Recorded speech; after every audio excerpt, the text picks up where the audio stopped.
it again, and I'm going to walk you through NTI Math Day 11.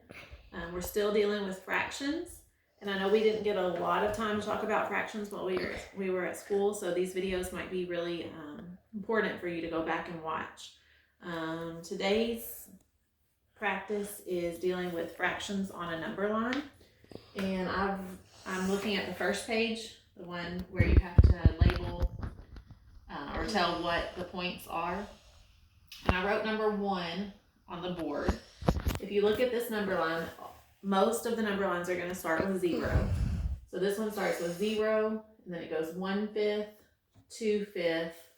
We have to figure out what A is, 4/5, and then 1. You guys know that 1 whole would be a different way of saying 5/5. Those two are equal. Those are just equivalent fractions. So if this one is 1/5, this one is 2/5, that would make sense for this one to be, Jax, do you know what it would be?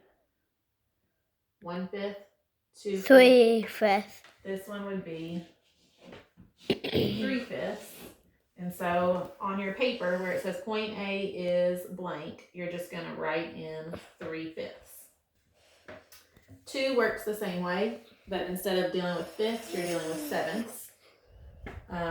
Number 3 works the same way, except for it's made of thirds. And then number 4 is a little bit different because it doesn't have any of the spots labeled except for the 0 and the 1 whole. So we have to figure out what's our denominator going to be and then label the 2 points, D and E. So if you ever need to figure out what your denominator is going to be, you need to count your tick marks.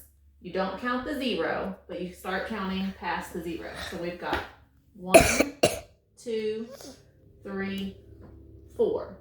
You do count the 1, even though you don't count the 0. So because there are 4 tick marks, that tells me that the denominator of these is going to be 4. So this one, the first one would be 1/4, 2/4, 3/4, and then this one is 1 whole, or we could call that 4/4. Those are equivalent fractions. They mean the same thing. So on number 4, you have to tell what D is. So that one's 1/4. And you have to tell what E is, which is 3/4.